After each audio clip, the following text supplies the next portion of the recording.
आवाज आ रही है बेटा? Good morning.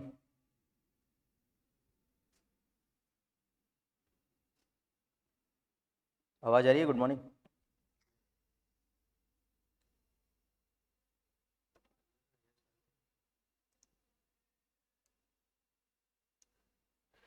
बेटा बोल दो बोल दो। आज कोई दिक्कत नहीं, आज माइक चल रहा है। हम्म। चलिए जी। हाँ तो बेटा अपने लास्ट लेक्चर में जो अमेंडमेंट्स हो चुके थे एक बार उसको देख लेते हैं। आईटीसी चैप्टर में दो अमेंडमेंट पढ़ाए थे मैंने। फर्स्ट इज वो 10 का 5 करना है। एक बार बोलते जाना, यस और नो। याद आ गया ना? 10 का 5 किसको करना है?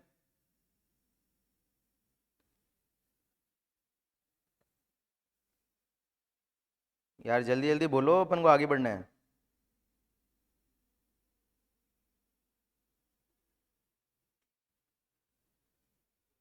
तो एक अमेंडमेंट तो हो गया आपका 10 वाला 5। दूसरा एक नया सेक्शन रूल पढ़ाया था मैंने, 86B।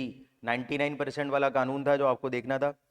इसके बाद आगे अपन बढ़े थे तो रजिस्ट्रेशन चैप्टर में फर्स्ट अमेंडमेंट था कि कुछ लोगों को आधार ऑथेंटिफिकेशन से एग्जम्पशन मिल गई। तो वो एक एग्जम्पशन यानी कि एक अमेंडमेंट था। और एक रूल 9 के जो टाइम लिमिट रिवाइज हुए वो अपन ने देख लिए थे। 3 की जगह 7 हो गए और जो भी XYZ थे। तो ये वाला टाइम लिमिट का कानून हो गया था। इसके बाद हमारे सामने अगला अमेंडमेंट हो गया था कि कैंसिलेशन ऑफ रजिस्ट्रेशन के जो रीज़न ऑलरेडी पहले थे उसमें 3 और ऐड हो गए थे शायद। 3 ऐड हुए थे। एक तो था कि आपने आईटीसी अवेल कर दिया सेक्शन 16 का ब्रीच करते हुए। नंबर 2, 86B वाला जो रूल पर आपने पढ़ा उसको वायलेट कर दिया। नंबर 3, जो आपने GSTR 1 में डिटेल फर्निश करी वो ज़्यादा है, जबकि आपने सेक्शन 39 के रिटर्न में जो डिटेल दी वो कम है। तो यहाँ तक अपना हो चुका था, एक बार कंफर्म कर दीजिए यस नो। चलिए तो अब अगले अमेंडमेंट की तरफ बढ़ते हैं। अगला अमेंडमेंट बेटा आपको दिख रहा होगा, 4th नंबर का रजिस्ट्रेशन चैप्टर में ही है। और ये जो अमेंडमेंट आपके सामने आ रहा है ये है रूल 21A में अमेंडमेंट। अगर आपको याद आए तो रूल 21A किसका होता है, तो याद होगा नहीं होगा पता नहीं। रूल 21A है सस्पेंशन से रिलेटेड। याद करो, रजिस्ट्रेशन चैप्टर में अपन ने क्या देखा था? अपन ने ये बात करी थी कि जब आपका रजिस्ट्रेशन कैंसिलेशन की प्रोसीडिंग पेंडिंग होती है तो जब तक वो प्रोसीडिंग्स कंप्लीट ना हो जाए तब तक के लिए आपका रजिस्ट्रेशन कैंसिल हो सकता है, क्या सॉरी सस्पेंड हो सकता है। याद आया?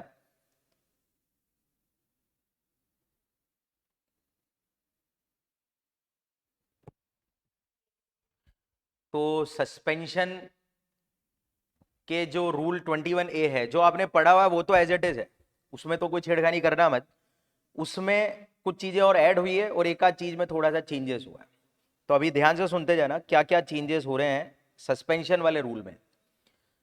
सबसे पहली बात, आपको याद हो तो कैंसिलेशन दो टाइप के होते हैं, एक तो आप खुद कराते हो और एक प्रॉपर ऑफिसर करता है। अब इन्होंने एक बात बोली कि अगर प्रॉपर ऑफिसर कैंसिलेशन कर रहा है, ध्यान से सुनना क्या लिखा है इन्होंने, where the proper officer has reason to believe that registration is liable to be cancelled. ये कौन से कैंसिलेशन की बात कर रहे हैं? जब प्रॉपर ऑफिसर कर रहा है। He can now suspend registration, अब ध्यान से सुनो, without affording set person A reasonable opportunity of being heard. ये अमेंडमेंट हुआ है। पहले क्या होता था कि जब प्रॉपर ऑफिसर कैंसिलेशन करता था तो उस केस में जब रजिस्ट्रेशन सस्पेंड होता था तो प्रॉपर ऑफिसर सस्पेंशन से पहले अपॉर्चुनिटी ऑफ बीइंग हर्ड दिया करता था। अब वो अपॉर्चुनिटी ऑफ बीइंग हर्ड दिए बिना सस्पेंशन कर सकता है। तो ये है पहला चेंज जो कि आपको यहाँ पे ध्यान रखना है, सस्पेंशन वाले प्रोविजन का पहला चेंज। तो जब प्रॉपर ऑफिसर कैंसिल कर रहा है, proper officer cancellation proceeding initiate कर रहा है और उस केस में अगर सस्पेंशन हो तो अब suspension without giving opportunity of being heard directly किया जा सकता है। क्या ये बात समझ में आ गई आपको पहली?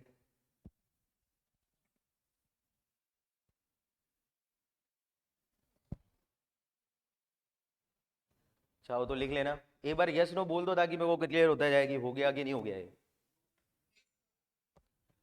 ठीक है, देखो अगर आप कैंसिलेशन खुद करा रहे हो तो सस्पेंशन वैसे भी आपके कहने से ही वो तो हो रहा था। याद है आपको? अगर देखो अच्छी तरह से कि आप अगर सस्पेंशन करते हो तो कब से सस्पेंशन एप्लीकेबल होता है, मैंने टाइम लिखवाया था आपको, कोई बता सकता है? एक बार पढ़ के देखो आपके नोट्स में।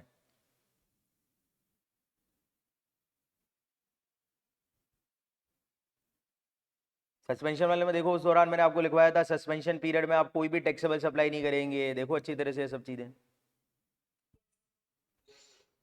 तो ध्यान रखना।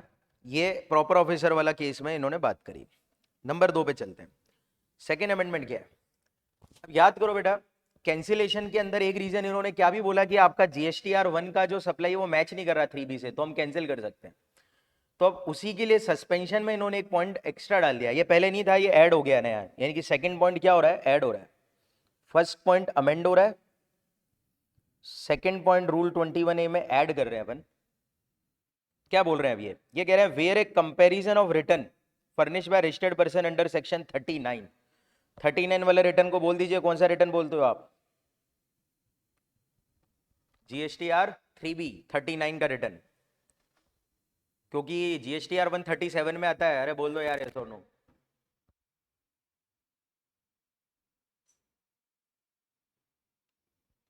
तो कंपैरिजन ऑफ रिटर्न हुआ सेक्शन 39 के रिटर्न का, किसके साथ? तो ध्यान से सुनिए, कंपैरिजन किसके साथ? आउटवर्ड सप्लाई की डिटेल के साथ जो आपने जीएसटीआर 1 में दिए, या फिर इनवर्ड सप्लाई की डिटेल के साथ। अब याद करो, थोड़ा सा याद करो बेटा, इनवर्ड सप्लाई की डिटेल आपको देनी नहीं होती, इनवर्ड सप्लाई की डिटेल ऑटोमेटिकली आ जाती है आपके रिटर्न में, क्योंकि वो जीएसटीआर 1 जो आपके सप्लायर ने भरा होता है उनसे वो डिटेल कॉपी होके इधर आती है। एक बार बोलिए यस और नो। तो अब क्या बोला, एक तो किससे कंपेयर कर रहे हैं, आपके जीएसटीआर 1 की आउटवर्ड सप्लाई की डिटेल जो आपने दी है, और या फिर इनवर्ड सप्लाई की डिटेल जो डिराइव हुई है, निकाली गई है कहां से, उस डिटेल से जो सप्लाईज की सप्लायर ने फर्निश करी थी, आपके सप्लायर ने जीएसटीआर 1 में फर्निश करी थी। तो जीएसटीआर 3B को इन्होंने कंपेयर करा आपके जीएसटीआर 1 से जो आपने खुद भरा, या आपकी इनवर्ड सप्लाई की डिटेल जो कहां से डिराइव हुई है, पीछे वाले जो आपके सप्लायर है उन्होंने जो जीएसटीआर 1 भरा हो। क्या यहां तक आपको बात समझ में आई?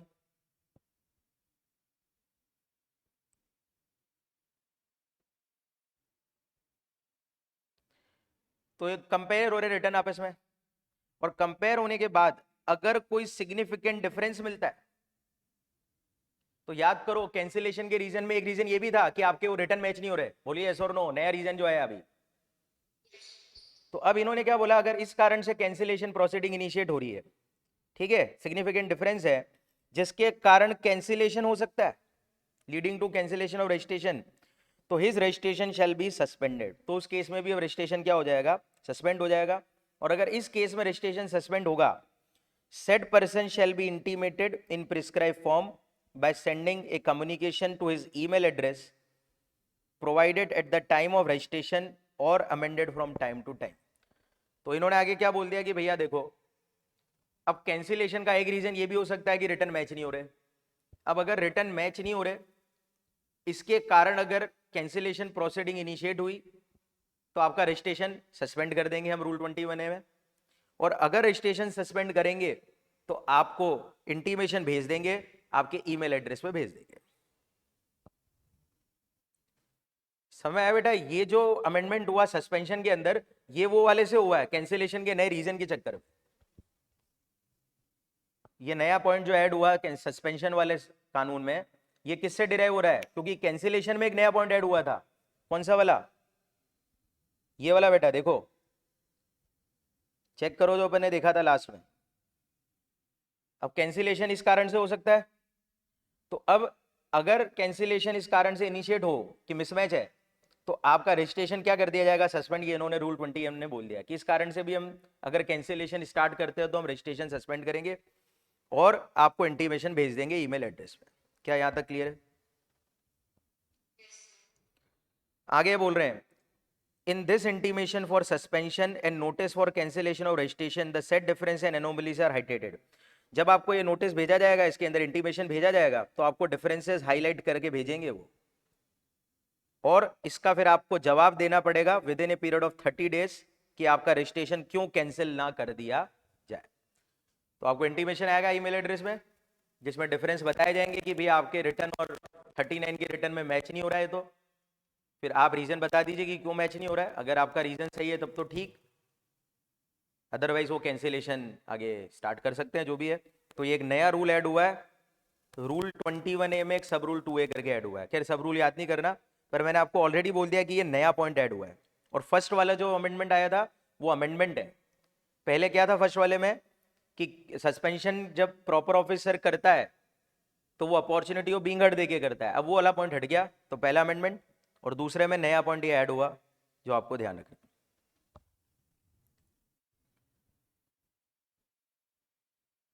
क्या सस्पेंशन की ये दोनों चीजें समझ में आ गई आपको? तीसरी चीज अगेन नया ऐड करा है, क्या है पढ़ते हैं। In case where cancellation is initiated by department, वही डिपार्टमेंट कैंसिल कर रहा है, and registration of person has been suspended, तो कैंसिलेशन इनिशिएट हुआ, रजिस्ट्रेशन सस्पेंड हो गया, तो उस दौरान ध्यान से सुनो, such person shall not be granted any refund under section 54 during the period of suspension. तो एक नया पॉइंट इन्होंने बोला कि अगर डिपार्टमेंट कैंसिलेशन इनिशिएट कर रहा है और आपका रजिस्ट्रेशन सस्पेंड है, जब तक कैंसिलेशन प्रोसीडिंग कंप्लीट नहीं हो जाती, तो उस दौरान आपको कोई भी रिफंड नहीं मिलेगा। अगेन वही बात है, रिफंड आपके कोर्स में है नहीं, तो ये वाला पॉइंट सी एंटर में ज्यादा काम आने वाला नहीं है। थर्ड अमेंडमेंट सस्पेंशन के रूल 21A में जो किया गया।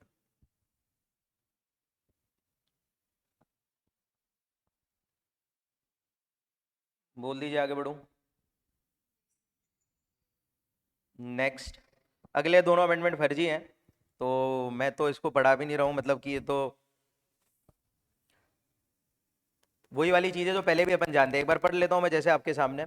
सब rule 4 provide that suspension of registration shall be deemed to be revoke, ये मैं आपको पहले भी लिखा चुका हूं, याद करो। सस्पेंशन किस दिन से रिवोक हो जाएगा, आपके नोट्स में देखो, आपको मिल जाएगा वैसे ये पॉइंट, याद है मैंने लिखवाया था, अपॉन कंप्लीशन ऑफ कैंसिलेशन। है क्या आपके पास आपके नोट्स?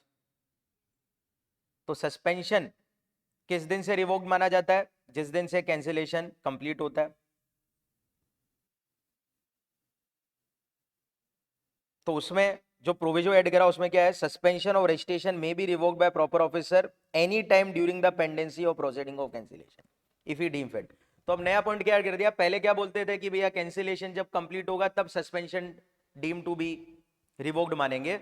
अब उसमें बोला कि अब कभी भी रिवोक कर सकता है, ड्यूरिंग पेंडेंसी भी कर सकता है, जरूरी नहीं कंप्लीशन में रिवोक माना जाए। जब प्रॉपर ऑफिसर को ठीक लगे तब वो सस्पेंशन रिवोक कर सकता है, भले ही अभी कैंसिलेशन की प्रोसीडिंग पेंडिंग ही क्यों ना हो। क्या बात समझ में आ गई चेंज की? वापस से बोलता हूं क्या हुआ है चेंज। पहले बोला था कैंसिलेशन कब से डीम टू बी रिवोक्ड होगा, जब प्रोसीडिंग कंप्लीट हो जाएगी। अब क्या बोल दिया, जब भी प्रॉपर ऑफिसर को ठीक लगे तब डीम टू बी रिवोक्ड मान लेना, भले पेंडिंग हो कैंसिलेशन की प्रोसीडिंग। और ये पांचवा तो किसी काम का नहीं है, तो इसको तो मैं काट ही रहा हूँ, छोड़ो इसको।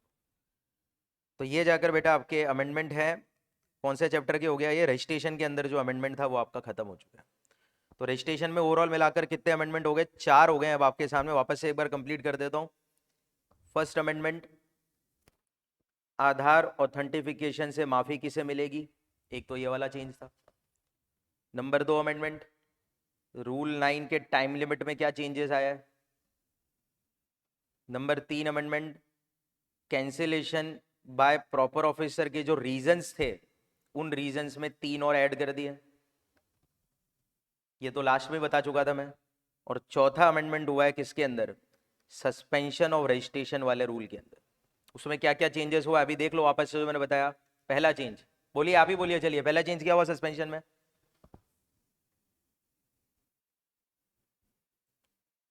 अपॉर्चुनिटी ऑफ बीइंग हर्ड गायब हो गया,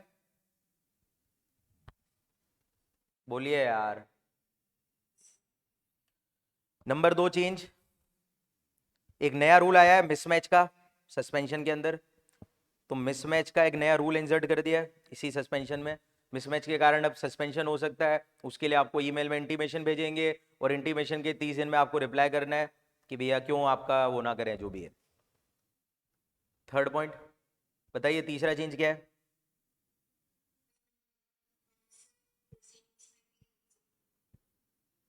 मैं ही भूल गया क्या था तीसरा।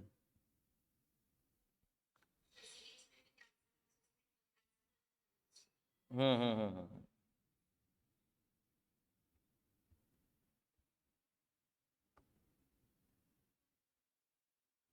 तीसरा वाला रिफंड का था, हाँ ये रिफंड वाला जो काम का नहीं है आपके। चौथा वाला था रिवोकेशन का, कि रिवोकेशन पहले कब माना जाता था सस्पेंशन का, जब कंप्लीशन होता था कैंसिलेशन प्रोसीडिंग, पर अब वर्तमान स्थिति में जब प्रॉपर ऑफिसर को डीम फिट लगे तब से वो रिवोकेशन कर सकता है। तो ये आपके सारे सस्पेंशन के चेंजेस हैं। और बेटा बाकी वो अभी भी हैं, सस्पेंशन पीरियड में सप्लाई नहीं करनी वगैरह वगैरह जो भी है वो एज इट इज लागू है अभी भी, उसमें कोई चेंजेस नहीं करने। बोल दीजिए अगले चैप्टर में चलें क्या? तो नेक्स्ट चैप्टर जिसमें कि अमेंडमेंट दिया है वो है tax invoice, credit, debit note, e way bill. E way bill वाला लेक्चर तो देख रखे ना आपने? हाँ ई वे बिल वाला लेक्चर प्लीज देख के रखना। चलिए तो फर्स्ट अमेंडमेंट आपसे याद कराते हैं। याद करो बेटा, मैंने आपको एक ई इनवॉइसिंग का कानून लिखवाया था आपको इनवॉइस वाले चैप्टर में। क्या था कानून मैंने जो लिखवा रखा था वो देखो आप एक बार, वहां पे मैंने बोला था इनवॉइसिंग मैंडेटरी है कौन सी सप्लाईज के लिए, याद करो, केवल B2B सप्लाईज के लिए। और वो तब एप्लीकेबल होगी जब 17-18 से लेकर किसी भी फाइनेंशियल ईयर में आपका टर्नओवर कितने से ऊपर हो, बताइए? 500 करोड़। ये ऑलरेडी आपको पहले से बता रखा है मैंने। अब उस 500 करोड़ की जगह आपका जो नंबर हो गया है चेंज होकर वो 50 करोड़ हो गया। तो ज्यादा कुछ पढ़ना ही नहीं है, 500 करोड़ की जगह 50 करोड़ करना है, बाकी और कुछ नहीं है। B2B सप्लाई में इनवॉइसिंग होती है, B2C में नहीं होती है, ध्यान रख लेना। ये आ सकते हैं एमसीक्यू में। इनवॉइसिंग मैंडेटरी कौन सी सप्लाई के लिए है, B2B B2C की ऑल बोलो?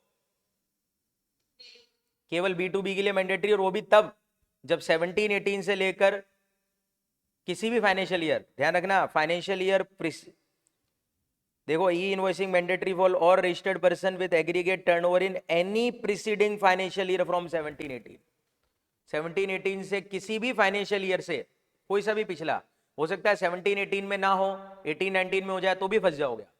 17-18 से लेकर किसी भी फाइनेंशियल ईयर में अगर आपका एग्रीगेट टर्नओवर एक्सीड हो जाता है कितने रुपए से, 50 करोड़, जो पहले 500 करोड़ था, तो आपको इनवॉइसिंग करनी है। ये 1 जनवरी 21 से हुआ है। और मैं आपको बताऊं, वैसे शुरुआत तो 500 करोड़ से करी थी, देखो 1/10/20 को पहले 500 करोड़ से शुरुआत करी, देखना इधर आप टेबल को, 1/1/21 को 100 करोड़ करा, और 1/4/21 को 50 करोड़ कर दिया है। तो अभी प्रेजेंटली जो आपको लिमिट देखनी है वो 50 करोड़ की देखनी है, यानी कि 3 बार चेंजेस हो गए, 500 के बाद 100 करा, 100 के बाद 50 कर दिया। पहला अमेंडमेंट इजी है, कोई दिक्कत नहीं है मेरे ख्याल से, क्या क्लियर है सबको?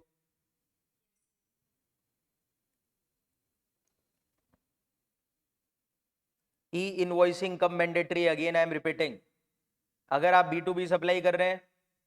नंबर 2, आपका एग्रीगेट टर्नओवर 17-18 से लेकर किसी भी फाइनेंशियल ईयर में 50 करोड़ से ऊपर है, तो ई इनवॉइसिंग करनी जरूरी है आपके लिए। और 50 करोड़ की लिमिट 1 अप्रैल 21 से लागू हो चुकी है। आगे चलते हैं।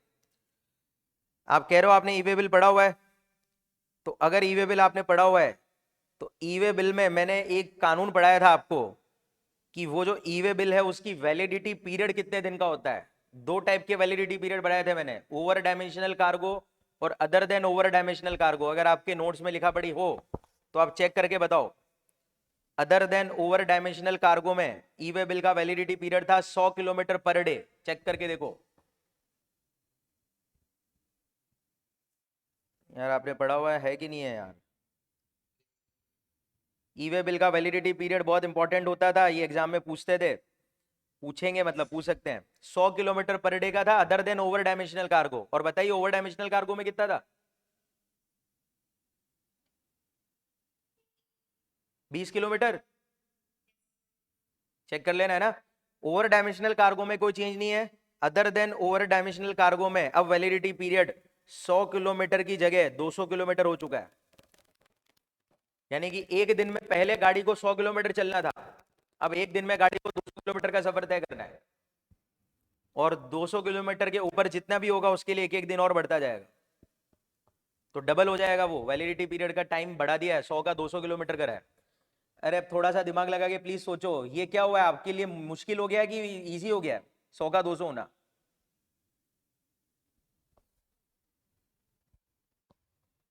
मैं आपको समझाता हूँ यार, आप समझ नहीं रहे हो बात को, क्या पता आपको याद आ रही कि नहीं आ रही है। मान लो आपको भीलवाड़ा से इंदौर जाना है, ठीक है। अब मानते हैं कि भीलवाड़ा से इंदौर का टोटल ट्रेवल 432 किलोमीटर है। तो पहले जो ई वे बिल बनता था उसका वैलिडिटी पीरियड कितने दिन का होगा? 432 किलोमीटर के सफर में बताइए ई वे बिल का वैलिडिटी पीरियड कितना होगा? 5 डेज होगा। कैसे है 5 डेज, बताइए जल्दी से। 100 किलोमीटर पर डे का वैलिडिटी है, तो 400 किलोमीटर डिवाइड बाय 100 करो तो 4 दिन तो ये हो गए। और 32 किलोमीटर और एक्स्ट्रा जाना है तो उसका भी 1 दिन एक्स्ट्रा मिल जाएगा आपको, यानी कि आपको 5 दिन में इंदौर पहुंचना था पहले। अरे पहले जो गाड़ी जाएगी गुड्स लेकर, कौन सी वाली गाड़ी? अदर देन ओवर डायमेंशनल वाली, उसे कितने दिन मिल जाएंगे ई वे बिल के थ्रू पहुंचने के लिए? ई वे बिल कितने दिन तक वैलिड है? 5 दिन। 5 दिन में उसको इंदौर पहुंचना है।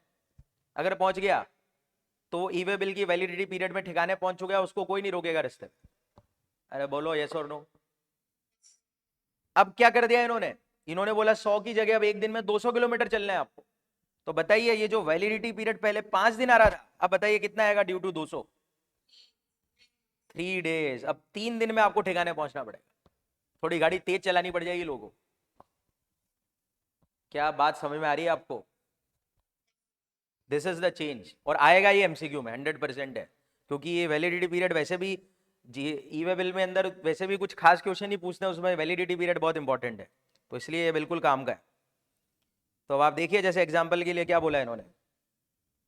ये कह रहे हैं a registered person has to transport goods from its warehouse to its depot. तो एक बंदे को वेयर हाउस से डिपो में गुड्स भेजना है। डिस्टेंस पढ़ो कितने किलोमीटर की है? 500 किलोमीटर की है। इन द गिवन केस, अब ये अमेंडमेंट कब से हुआ है? 1 जनवरी 21 से हुआ है, ध्यान रखना। तो 1 जनवरी 21 से पहले क्या होता था और 1 जनवरी 21 के बाद क्या होगा, आप देखते हैं। तो अगर ये ई वे बिल 1 जनवरी 21 से पहले जनरेट करा हो तो इसका वैलिडिटी कितने दिन का होगा बेटा? 5 दिन, 5 डेज, बराबर बात है। 100 किलोमीटर के हिसाब से जज होता था। पर अब अगर ये ई वे बिल 1 जनवरी 21 के बाद जब बनाया हो लोगों ने, वही सेम 500 किलोमीटर का ट्रेवल करना है, पर अगर ई वे बिल अब 1 जनवरी 21 के बाद जनरेट होगा तो उसका वैलिडिटी पीरियड 5 दिन का नहीं मिलेगा आपको। अब बताइए वैलिडिटी पीरियड कितने दिन का मिलेगा? 3 डेज का। 200 किलोमीटर के हिसाब से 400 के लिए तो 2 दिन, और एक्स्ट्रा 100 किलोमीटर के लिए 1 दिन और मिल जाएगा, तो 3 दिन हो जाएगा। क्या ये डन है? तो ये पहला अमेंडमेंट जो इस चैप्टर में भी इंपॉर्टेंट लग रहा है मेरे को, ई वे बिल का वैलिडिटी पीरियड, वो भी केवल कौन सी गाड़ियों का बदला है? Other than over dimensional cargo का। ओवर डायमेंशनल कार्गो जो ट्रोले वगैरह होते हैं, बड़ी बड़ी गाड़ियां, उनका टाइम लिमिट अभी भी 1 दिन का 20 किलोमीटर ही है।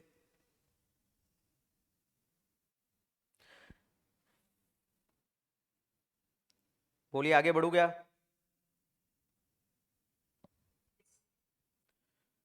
तो नेक्स्ट अमेंडमेंट ई वे बिल में ही नया अमेंडमेंट है, ये भी बड़ा काम का है, इंपॉर्टेंट है ये भी, ई वे बिल में ही।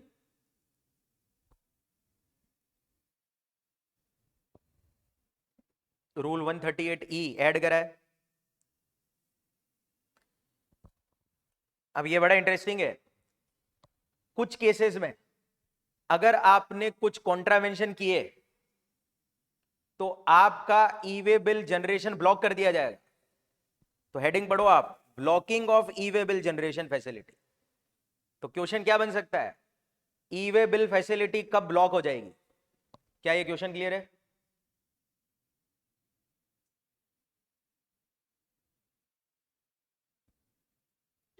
मतलब आप चाहते हो कि आपको तो देखो, आपको ट्रेवल करना है, एक शहर से दूसरे शहर गुड्स लेके जाना है, तो आपको याद है ई वे बिल किसे बनाना होता है? Person causing the movement of goods. याद करो मेरी लाइन, मैंने बोली थी 10 बार उस लेक्चर में। तो अब अगर आप मूवमेंट ऑफ गुड्स कॉज कर रहे हैं तो आपको ई वे बिल जनरेट करना होता है, पर आप फिर भी नहीं कर पाएंगे। और बिना ई वे बिल जनरेशन के, अब सोचो अगर ई वे बिल जनरेशन ब्लॉक हो गया तो आप गुड्स ही रिमूव नहीं कर पाएंगे, क्योंकि अगर बिना ई वे बिल बनाए हुए आपने मूवमेंट चालू कर दिया तो रास्ते में पकड़े गए तो स्मगलिंग पकड़ लेंगे वो। थोड़ा सोचो, आईक्यू लगाओ।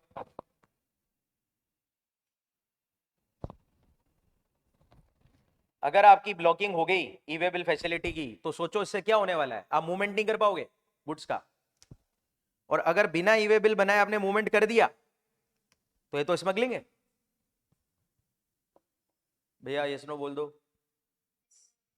तो अब इन्होंने क्या बोला है, ध्यान से सुनिए क्या रीजन है ब्लॉकिंग के, तो चालू करते हैं।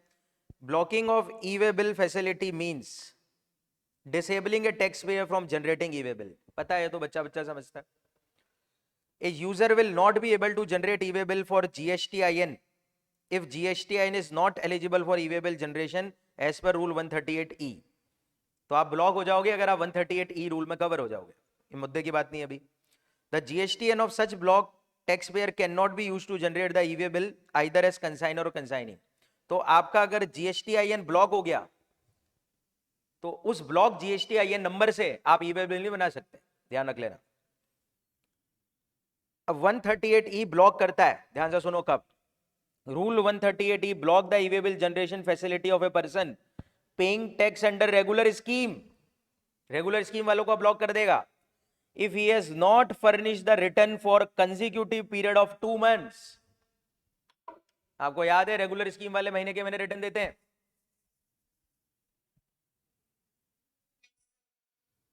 तो अगर आप रेगुलर स्कीम वाले बंदे हैं तो आपका e way bill generation facility block हो जाएगा if he has not furnished the return for a consecutive period of 2 month.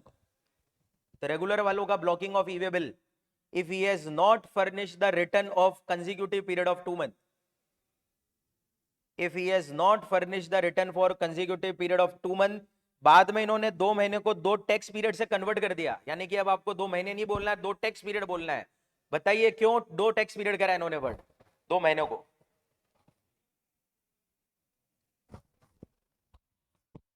आपने तो पूरा ये जीएसटी पढ़ लिया है जी। बताइए इन्होंने क्यों 2 महीने को 2 टैक्स पीरियड में कन्वर्ट करा बाद में।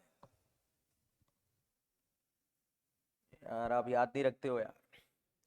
बेटा रेगुलर स्कीम वाले जो छोटे व्यापारी हैं, याद करो छोटे व्यापारी वो क्वार्टरली रिटर्न भर रहे हैं अपने,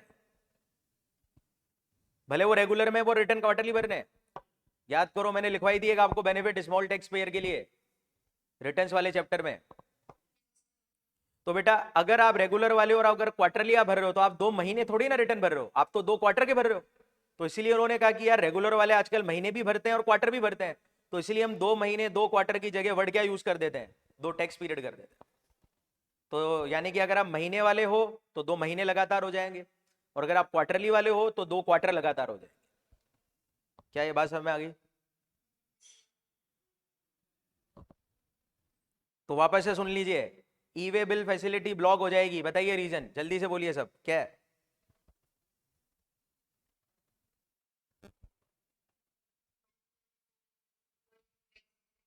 हाँ रेगुलर वालों के लिए बात चल रही है, not furnishing return for A consecutive period of 2 tax period. आगे चलते हैं। इसके बाद एक और नया ऐड करा, एक नया क्लोज डी आया जिसमें रूल 138 में लिखा block the E way bill generation facility of a person. अब ध्यान से सुनो, एक और का ब्लॉक हो जाएगा, कौन है वो?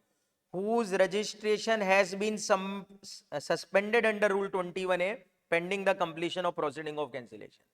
तो एक और बंदा जिसका रजिस्ट्रेशन ई वे बिल ब्लॉक हो जाएगा, वो कौन है? जिनका रजिस्ट्रेशन सस्पेंड हो चुका है क्योंकि उनके खिलाफ कैंसिलेशन प्रोसीडिंग चल रही। तो 2 टाइप के पर्सन ई वे बिल जनरेशन फैसिलिटी का एंजॉयमेंट अब नहीं कर पाएंगे। नंबर 1 रेगुलर स्कीम वाले बंदे जिन्होंने लगातार 2 टैक्स पीरियड से अपने रिटर्न फाइल नहीं करे, और नंबर 2 ऐसे पर्सन जिनका रजिस्ट्रेशन कैंसिलेशन प्रोसीडिंग चल रही है और उस प्रोसीडिंग के दौरान अभी उनका रजिस्ट्रेशन सस्पेंड चल रहा है।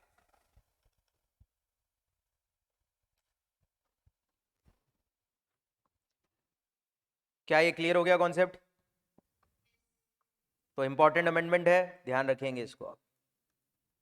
तो अभी तक टैक्स इनवॉइस वाले चैप्टर में 3 अमेंडमेंट मैंने बता दिए हैं, एक बार वापस से मैं रिपीट कर देता हूं तीनों अमेंडमेंट। बताइए पहला आप ही बोलिए क्या है?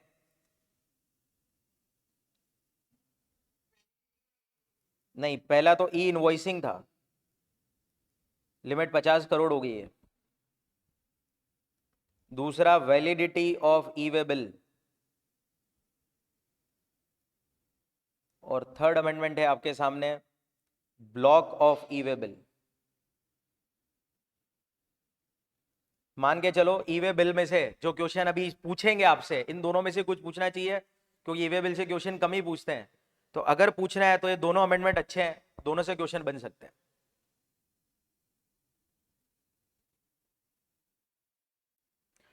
अगला अमेंडमेंट मेरे को तो फर्जी लगता है, इसमें से कुछ पूछेंगे नहीं शायद, पर दे रखा है तो पढ़ना पड़ेगा। अब आपके सामने अगला अमेंडमेंट दिया है इन्होंने, डायनेमिक क्यूआर कोड कब आपको इनवॉइस में लगाना पड़ेगा। क्या आपने क्यूआर कोड देखे बेटा कभी? सबने देखे होंगे मेरे ख्याल से।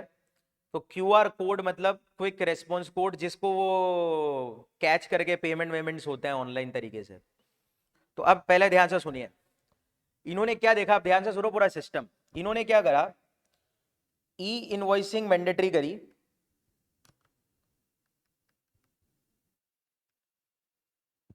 किन लोगों के लिए, कौन सी सप्लाई के लिए? B2B के लिए। B2B सप्लाई के लिए ई इनवॉइसिंग मैंडेटरी कर दी। कब कर दी? अगर 17-18 से लेकर किसी भी फाइनेंशियल ईयर में आपका 80 कितने से ऊपर हो जाए, 50 करोड़, जो पहले 500 था। तो ई इनवॉइसिंग इनके लिए हो गई। अब ई इनवॉइसिंग से जो बेटा पेमेंट्स आएंगे वो ई पेमेंट ही आएंगे। सोचो थोड़ा सा यार, ये पता है क्या जुगाड़ बैठा रहे हैं कि अगर हम ई इनवॉइसिंग या इस प्रकार के पेमेंट, इस प्रकार की बिलिंग कंपलसरी करवा दें, जिससे के कारण पेमेंट ही डिजिटली है, तो इससे दो फायदे हो जाएंगे। एक तो सप्लाई की चोरी नहीं हो पाएगी, और नंबर दो, इनकम टैक्स की चोरी भी रुक जाएगी। थोड़ा सोचिए, आईक्यू लगाइए थोड़ा सा भैया। सोचो आप अपनी दुकानदारी में जो भी बिल काट रहे हो, अगर वो ई बिल काट रहे हो, तो आपके पास सारा पेमेंट डिजिटली आ रहा है, अकाउंट में जा रहा है। सोचिए सोचिए।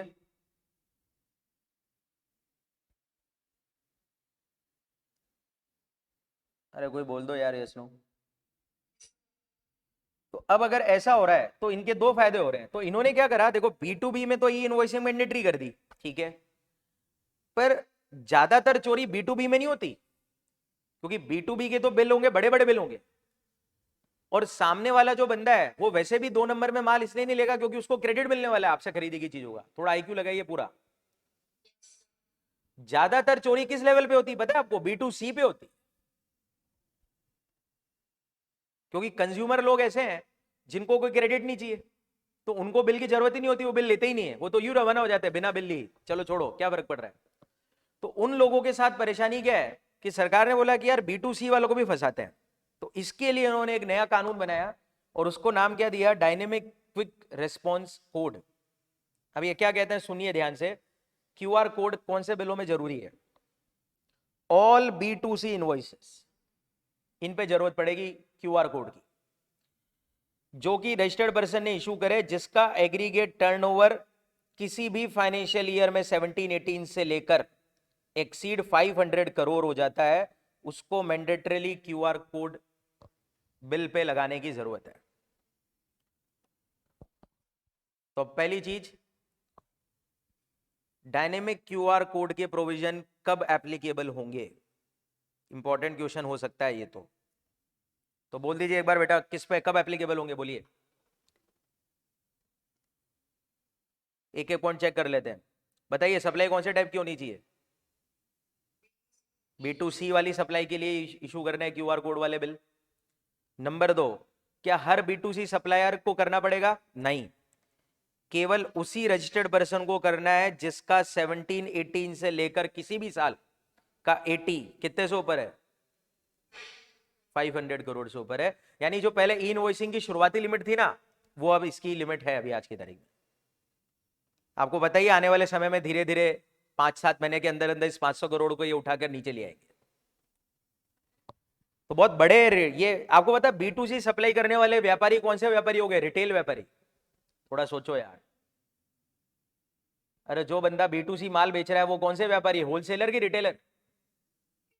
रिटेलर है। तो ये बहुत बड़े रिटेलर है, जैसे रिलायंस, जियो, बिग बाजार। अरे ऐसे लोग होंगे, इनका टर्नओवर तो आराम से हो जाएगा साल का 500 करोड़। सोचिए यार। तो इन लोगों को इनवॉइसिंग सॉरी क्या क्यूआर कोड वाले इनवॉइस इशू करने की बातें की गई है। चलिए अब एप्लीकेबिलिटी क्लियर है, इसके बाद की सारी चीजें करीब करीब बकवास है, तो आगे की चीजों से कुछ आएगा मेरे को लगता नहीं है, पर फिर भी एक बार जो दे रखा है अब वो देखते हैं। तो अब आगे क्या बोला इन्होंने, मध्य की बात समझते हैं। पहली बात, सीबीआईसी ने सर्कुलर नंबर 146/2021 वगैरह इशू करके कुछ क्लेरिफाई करा डायनेमिक क्यूआर कोड के लिए। एप्लीकेबिलिटी तो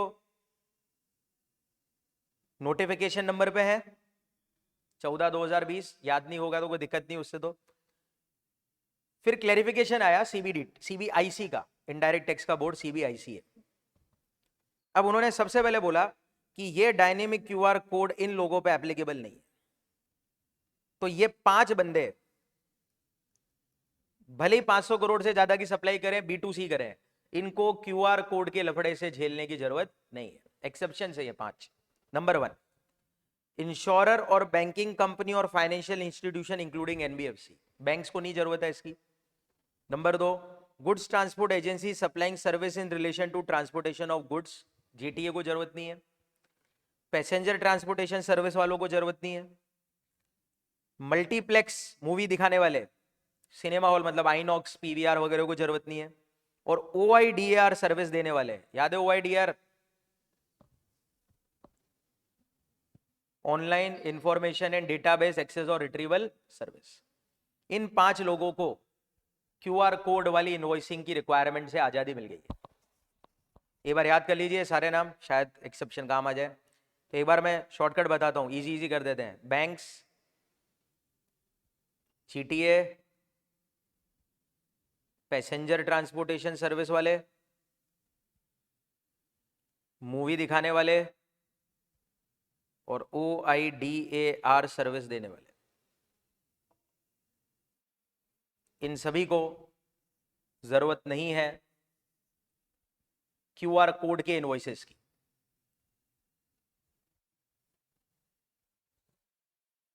इसी तरह से एक और फायदा आपको मिलेगा, अगर आप गुड्स का एक्सपोर्ट कर रहे हैं, भले B2C हो, फिर भी आपको क्यूआर कोड के बिल की जरूरत नहीं है। क्योंकि मैं आपको बता देता हूं, इसमें देखो लिख भी रखा है उन्होंने,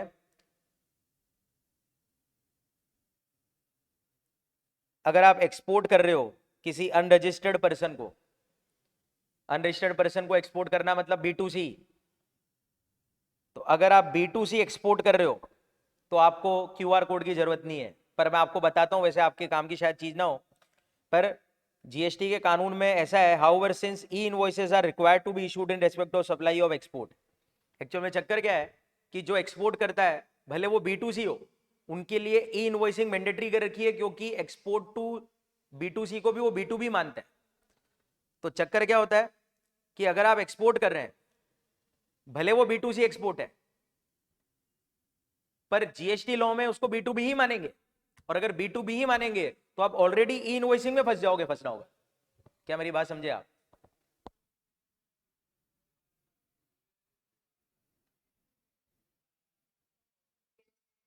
तो ओवरऑल कॉन्सेप्ट क्या बैठ रहा है अभी आप समझ लीजिए। ओवरऑल कॉन्सेप्ट वर्तमान में क्या है आपके लिए, अब इन्होंने 2 लफड़े डाल दिए।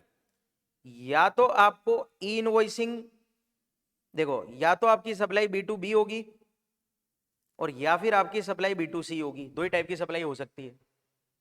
अगर B2B सप्लाई आप कर रहे हो तो आप अगर फंसोगे तो कौन से कानून में फंसोगे?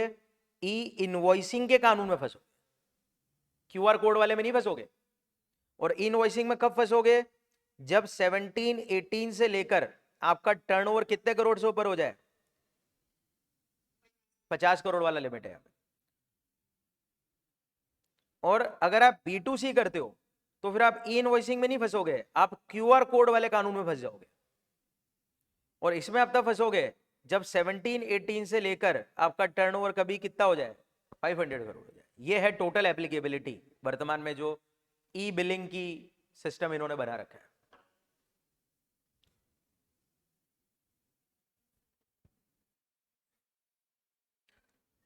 तो क्योंकि एक्सपोर्ट को वो B2C मानते ही नहीं है, भले B2C हो, वो मानती है ऑलवेज B2B है।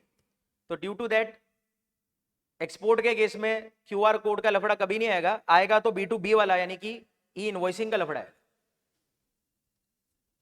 पर वापस से वही बात है, एक्सपोर्ट आपसे नहीं पूछेंगे क्योंकि एक्सपोर्ट की टैक्सेबिलिटी आपके कोर्स में नहीं है सी हेडर में।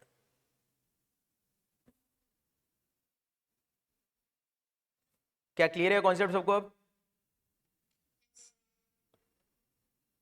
चलिए, तो दो बातें हो गई। इसके बाद तीसरा इन्होंने दिया है, कुछ सिचुएशन दी है जहां पे कि इन्होंने आपको एक तरीका बताया कि कैसे आप क्यूआर कोड से डील करें। इसमें से मेरे को कुछ भी नहीं लगता आएगा ये वाली चीजों में से, ये तो बिल्कुल ही फर्जी है, 100% नहीं आने वाली है। तो केवल और केवल मतलब की बातें करते हैं। जैसे सबसे पहली चीज आप ध्यान रखना कि क्यूआर कोड वाले बिल पे क्या क्या इंफॉर्मेशन होनी चाहिए। नंबर 1, सप्लायर का GSTN नंबर, सप्लायर की UPI ID, जो पैसा पेई है उसका bank account number, IFSC code, invoice number, invoice date, invoice value और GST amount along with breakup of CGST, SGST, IGST etcetera.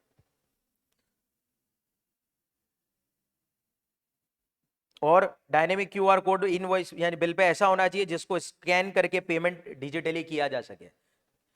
केवल छपा नहीं होना चाहिए, वो क्यूआर कोड ऐसा होना चाहिए जिसको स्कैन करके पेमेंट हो सके। अरे लोग फर्जी है, साले लाइनें बना देंगे, बोलेंगे सर देखो क्यूआर कोड है बिल पे। तो क्यूआर कोड कौन सा वाला चाहिए? जो डिजिटल क्यूआर कोड हो, जिसको स्कैन करके पेमेंट हो सकता हो। तो ई यानी क्यूआर कोड वाले बिल पे कम से कम ये डिटेल होनी चाहिए। क्यूआर कोड वाले बिल पे ये डिटेल होनी चाहिए।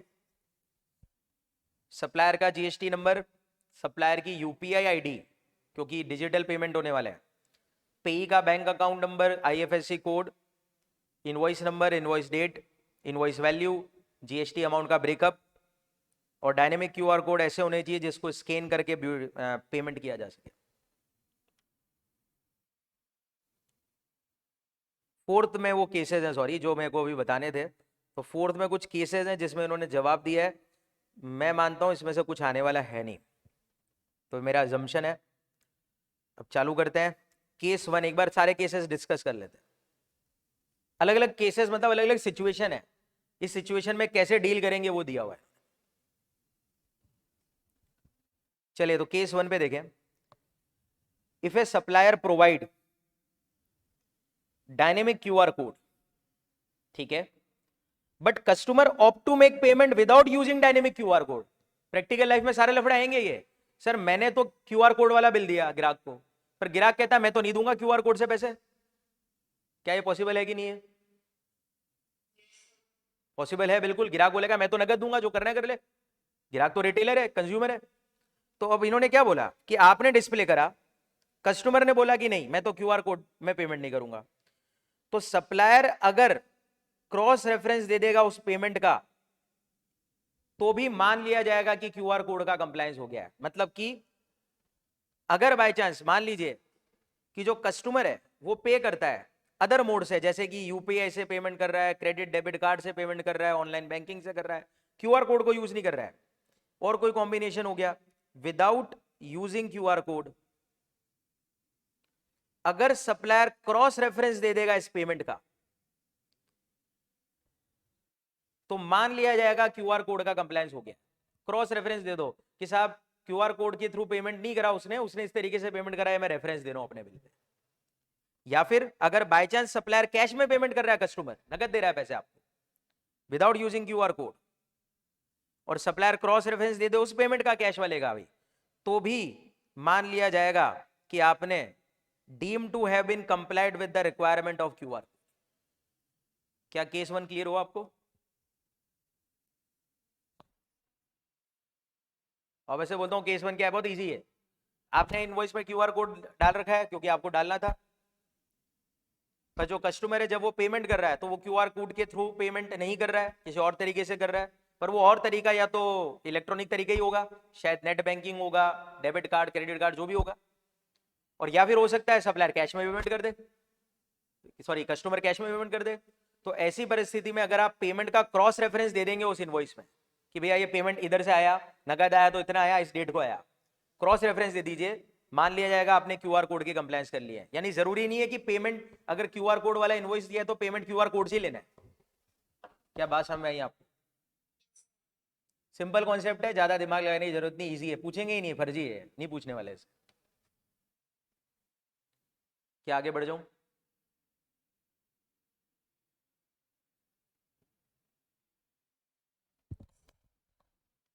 चलिए आगे बढ़ते हैं। अरे हाँ बेटा, एक और चीज है कि देखो, मेरे ख्याल से आज दूसरा लेक्चर हमारा हो जाएगा, फिर एक और लेक्चर बाकी रहेगा मैक्सिमम, इसके बाद केवल रिटर्न वाला चैप्टर ही है जिसके अमेंडमेंट है, तो 1 घंटा और करीब लगेगा इसके बाद भी। तो जैसे ही अमेंडमेंट खत्म होता है, आपको मैं बता देता हूँ, आपकी आरटीपी आ चुकी है नवंबर 21 के लिए, पता है क्या आपको? तो मैं आपसे रिक्वेस्ट करूंगा कि आप आरटीपी सॉल्व करिए टेक्स्ट की, क्योंकि जैसे ही अमेंडमेंट का लेक्चर एक और खत्म हो जाएगा, उसके बाद अगले लेक्चर में मैं आपको आरटीपी के एमसीक्यू वाले क्वेश्चन सॉल्व कराऊंगा सारे, क्योंकि सब्जेक्टिव तो सॉल्व नहीं है उसमें ही, तो वो तो आप पढ़ के ही कर लोगे वैसे भी। एमसीक्यू वाले सॉल्व नहीं है, उसके सीधे आंसर दिए हुए हैं, तो उसको अपन जरूर डिस्कस करेंगे आरटीपी के एमसीक्यू वाले क्वेश्चन। तो मैं चाहूंगा आप अपनी तरफ से एक बार मेहनत कर लीजिए, एमसीक्यू वगैरह ट्राई कर लीजिए, और फिर अपन उसको भी एक बार डिस्कस कर लेंगे, ताकि आरटीपी भी कंप्लीट हो जाए, तो हमारा फाइनल एजेंडा कंप्लीट हो जाएगा। मॉड्यूल ये सब हो गया, मतलब A to Z हमारी सारी चीजें कवर हो चुकी होगी।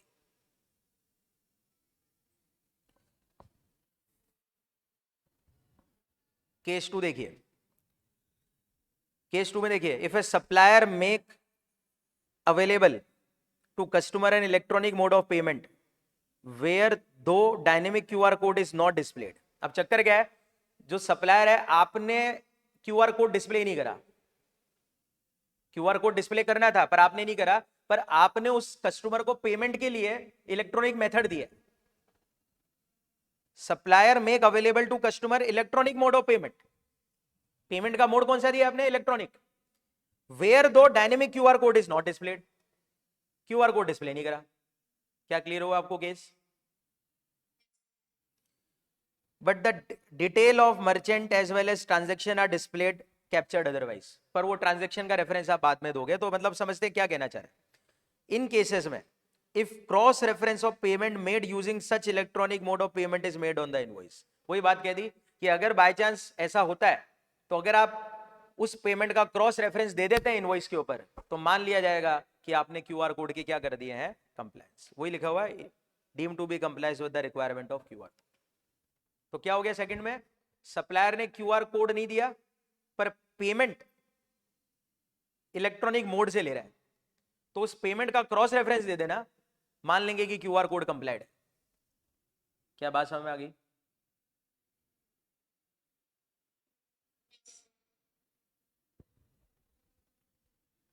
पर इसमें बेटा हमेशा ये बात ध्यान रखना, थर्ड केस पढ़ लेते हैं फिर मैं आपको बताता हूं। थर्ड केस देखिए, अब तीसरा केस क्या है? In case of prepaid invoices, that is where payment has been made before issuance of invoices. Sir अभी तो मैंने सप्लाई नहीं दी, मैंने इनवॉइस ही नहीं काटा, और एडवांस दे रहा है वो। आपको याद है एडवांस के लिए इनवॉइस नहीं इशू होते, एडवांस के लिए क्या इशू होता है? Received voucher. याद करो टैक्स इनवॉइस वाला चैप्टर। तो अब लफड़ा क्या हो गया? प्रीपेड आ रहा है, पैसा पहले ही आ रहा है, इनवॉइस बाद में जाएगा। तो जब पैसा पहले आ रहा है, तो फिर इनवॉइस में क्यूआर कोड अभी से कैसे लगेगा? इनवॉइस तो बाद में जाएगा, तो क्यूआर कोड तो बाद में आएगा। सोचो यार, तो ऐसे में क्या करें जब प्रीपेड करा है वो बंदा? तो क्या करें? अब सुन लीजिए इन्होंने क्या बोला। इन्होंने बोला कोई बात नहीं, प्रीपेड ले लो आप तो पैसा, cross reference of the payment receive either through electronic mode और थ्रू कैश और कॉम्बिनेशन। जो पेमेंट आपको पहले मिला एडवांस, चाहे इलेक्ट्रॉनिक मोड में मिलाओ, चाहे कैश में मिलाओ, कॉम्बिनेशन से मिलाओ, थोड़ा इलेक्ट्रॉनिक थोड़ा कैश, कैसे भी पैसा मिलाओ पहले प्रीपेड वाला, उसका क्रॉस रेफरेंस दे देना इनवॉइस में, बाद में जो इनवॉइस इशू हो, तो मान लिया जाएगा कि वो कंप्लाइड हो चुका है डायनेमिक क्यूआर कोड से। ले देखकर बात सब में एक ही निकल के आ रही है कि डायनेमिक क्यूआर कोड का मतलब ये नहीं कि पेमेंट डायनेमिक क्यूआर कोड से ही लेना है, पेमेंट कैसे भी ले लो आप, अदर देन क्यूआर कोड भी ले लोगे तो भी चल जाएगा, बस रेफरेंस देना है आप, क्रॉस रेफरेंस दे दो चल जाएगा काम। ओवरऑल सभी में सारी ये समझ में आ रहा है? क्या बात समझ में आई आपको?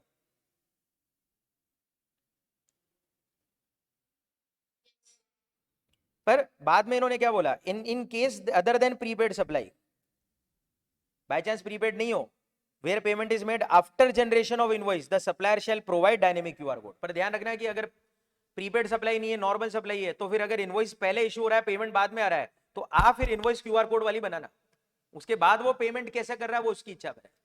समझ में आ गई क्या आपको बात? अगर प्रीपेड नहीं आ रहा है पैसा, बाद में आएगा इनवॉइस के बाद, तो इनवॉइस फिर आपको तो क्यूआर कोड वाली बनाना।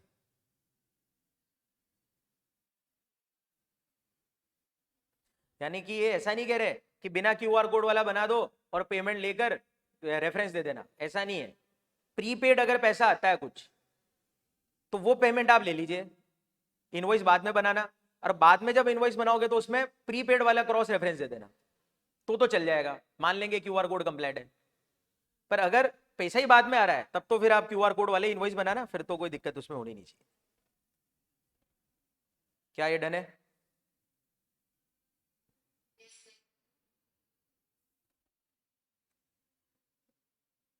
और पांचवा केस भी उसी प्रकार का ही है, फर्जी सा केस है। क्या है एक बार पढ़ते हैं और इसको ओवर करते हैं, क्योंकि लास्ट अमेंडमेंट है, इसके बाद आपका लास्ट चैप्टर आ जाएगा, दैट इज रिटर्न्स का चैप्टर। क्या कहते हैं हम सुनिए। Once the e-commerce operator or the online application has complied with dynamic QR code requirement, whether supplier using such e-commerce portal or application will still be required to comply with the requirement of dynamic QR code. अब सुनिए क्या लफड़ा है, मैं आपको पहले से बताता हूं इसमें क्या कहना चाह रही है। मानते हैं Amazon, आपको पता है Amazon कौन है? ई कॉमर्स ऑपरेटर है, पता है, 10 बार एग्जांपल दे चुका हूं मैं, बोलिए। और एक है मिस्टर राकेश, ये एक व्यापारी हैं, और ये अपना गुड्स किसके थ्रू भेजते हैं? Amazon के थ्रू भेजते हैं। याद करो, रजिस्ट्रेशन चैप्टर में मैंने बोला था ई कॉमर्स ऑपरेटर को मैंडेटरी रजिस्ट्रेशन करवाना होता है, और जो बंदे ई कॉमर्स ऑपरेटर के थ्रू माल बेचते हैं उनको भी करवाना होता है। बोलिए यस और नो। तो ये आपने उस समय पढ़ा था, ई कॉमर्स का पूरा झंझट। अभी ध्यान से सुनिए, राकेश का माल डायरेक्टली नहीं बिक रहा है ग्राहकों के पास, Amazon के थ्रू बिक रहा है। अब Amazon के थ्रू अगर राकेश का माल बिकेगा, तो Amazon कस्टमर को इनवॉइस इशू करेंगे। अब Amazon मान लीजिए ग्राहकों को इनवॉइस इशू कर रहे हैं, तो आप देखिए Amazon आराम से क्यूआर कोड वाले कानून में फंस जाएगा। सोचिए कैसे, 500 करोड़ से ऊपर का टर्नओवर आराम से हो जाएगा, और B2C सप्लाई ज्यादातर Amazon B2C ही करता है।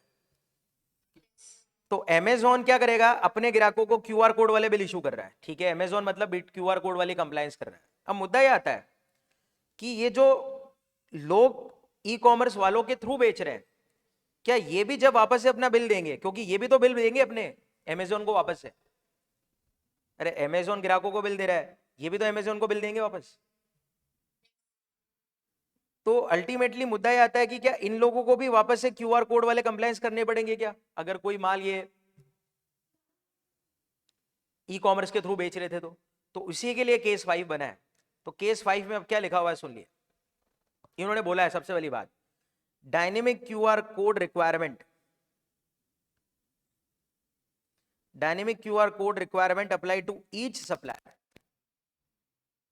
If such person is liable to issue invoice. मतलब कि आपका माल ई कॉमर्स पोर्टल के अंदर बिक रहा है, तो आप अलग हो वो अलग है, सबको अलग अलग चेक करना है कि वो क्यूआर कोड के कानूनों में फंस रहे हैं कि नहीं फंस रहे, क्योंकि आपका माल जिस पोर्टल में बिक रहा है उसके ऊपर क्यूआर कोड के कानून लग रहे हैं और वो कंप्लायंस कर रहा है, तो दैट डज नॉट मीन कि आपको नहीं करना है। आप अपना अलग से देखिए, अगर आप भी क्यूआर कोड वाले कानून में फंस रहे हैं, 500 करोड़ का आपका टर्नओवर हो रहा है बाय चांस, तो आपको भी अपने रिक्वायरमेंट खुद करने हैं। तो पहला पॉइंट इन्होंने क्लियर कर दिया, dynamic QR code requirement apply to each supplier if such person is liable to issue invoice with dynamic QR code for B2C supply। तो ईच सप्लायर वाइज चेक करना है आपको। तो क्लियर हो गई बात, पहली लाइन से क्लियर हो चुकी है। In case supplier is making supply through e commerce portal, अगर बाय चांस आप ई कॉमर्स पोर्टल से सप्लाई कर रहे हैं, and said supplier give cross reference of the payment received in respect of said supply on the invoice, then such invoice would be deemed to have complied with the requirement of dynamic QR code। अब अगर मान लीजिए आप e commerce portal में अपना माल बेच रहे हैं, और ई कॉमर्स पोर्टल के क्यूआर कोड से जो पेमेंट आया, अगर आप उसका रेफरेंस अपने बिल में दे देंगे, तो मान लेंगे कि आपने भी डायनेमिक क्यूआर कोड का क्या कर दिया है, कंप्लायंस कर दिया है। यानी कि कुल मिला के सार ये है कि आपको कंप्लायंस के लिए इंडिविजुअली सप्लायर वाइज अपने आप को चेक करना है। ऐसा नहीं कि मेरा माल ई कॉमर्स पोर्टल में जा रहा है तो वो वाले क्यूआर कोड के बिल इशू कर रहे हैं तो मेरे को नहीं करना पड़ेगा। तो ये ओवरऑल लॉजिक के साथ आपका 5वां पॉइंट है। तो ये चारों पांचों केस जो भी हैं एग्जाम में 100% नहीं आएंगे, मैं श्योर हूं इसके बारे में। तो ये पांचों केस फर्जी हैं। जो क्यूआर कोड का आ सकता है क्वेश्चन, वो केवल क्या आएगा, किन लोगों पे क्यूआर कोड इशू करने वाले इनवॉइस कंपलसरी है। मेन एप्लीकेबिलिटी ध्यान रखें, क्यूआर कोड कौन से इनवॉइसेस में देना जरूरी है। एक बार बोल दीजिए ना वापस, कब इशू करोगे क्यूआर कोड वाले bill? B2C supply registered person होने चाहिए और उनका एग्रीगेट टर्नओवर 17-18 से लेकर किसी भी ईयर में कितने से ऊपर होना चाहिए? 500 करोड़। और दूसरी बात, किन लोगों को क्यूआर कोड वाले बिल से आजादी मिल गई है बताइए, अभी मैंने बताया था। पहला बैंक्स, दूसरा बोलिए जीटीए, तीसरा बोलिए, चौथा बोलिए, और लास्ट और फाइनल OIDA। बस इतना सा काफी है और मेरे को नहीं लगता इसमें से कुछ पूछेंगे क्यूआर कोड से। तो इस पूरे चैप्टर में इंपॉर्टेंट अमेंडमेंट हो गए 4। एक बार वापस से मैं बोल देता हूं ताकि आपके क्लियर हो जाए। एक बार वापस से लिस्ट बना लेता हूं मैं वापस से बोल रहा हूं, ये एक लेक्चर आपने अभी देख लिया, ये यूट्यूब में वैसे ही रहेगा, एग्जाम के टाइम के एक दिन पहले वापस एक बार देख लेना, वैसे ही रट जाएगा, कुछ दिक्कत है नहीं। ऐसा कुछ नहीं है कि इसके अंदर बहुत ज्यादा टेंशन लेके आपको पढ़ना है। एक बार और सुन लेना, सीधे अमेंडमेंट है, जो आएगा वो सीधे आपको दिख जाएंगे, कोई दिक्कत नहीं आएगी उसके अंदर। तो वापस से सुन लीजिए, इनवॉइस में जो पहला अमेंडमेंट है, नंबर 1 ई इनवॉइसिंग, 500 करोड़ की लिमिट चेंज करके कितनी करनी है? 50 करोड़। नंबर 2 ई वे बिल की वैलिडिटी पीरियड 100 किलोमीटर को चेंज करके क्या करना है? बस अभी इतना सा ध्यान रखना है यार, और क्या अमेंडमेंट है, 100 का 200 करना है, खत्म बात। नंबर 3 नया कानून, blocking of e way bill. 2 cases में ब्लॉकिंग, बताइए। पहला, रेगुलर स्कीम वाले लगातार 2 टैक्स पीरियड से रिटर्न नहीं भरे। बस इतना ही ध्यान रखना है बेटा, कुछ बकवास नहीं पढ़नी, कुछ मतलब नहीं बाकी चीजों का। नंबर 2, जिन लोगों का रजिस्ट्रेशन क्या हो गया? सस्पेंड। बस खत्म ब्लॉकिंग इनके लिए। नंबर 4, चौथा यही था ना, क्यूआर कोड है ना? बस ये लास्ट अमेंडमेंट है क्यूआर कोड वाला, खत्म बात। तो 4 अमेंडमेंट ये हो गए। रजिस्ट्रेशन के आपके 4 अमेंडमेंट है, चारों पता है आपको, और आईटीसी में 2 अमेंडमेंट है, जो दो आपको बताइए। अब केवल बचा रिटर्न। रिटर्न में एक ही अमेंडमेंट है, पर वो एक ही अमेंडमेंट इतना बड़ा है कि भैया उसके अंदर बहुत कुछ लफड़े हो जाएंगे। तो लास्ट अमेंडमेंट क्लास अपन लेंगे जिसमें अपन रिटर्न के अमेंडमेंट पढ़ लेंगे। तो इसको भी इधर ओवर करते हैं। Thank you.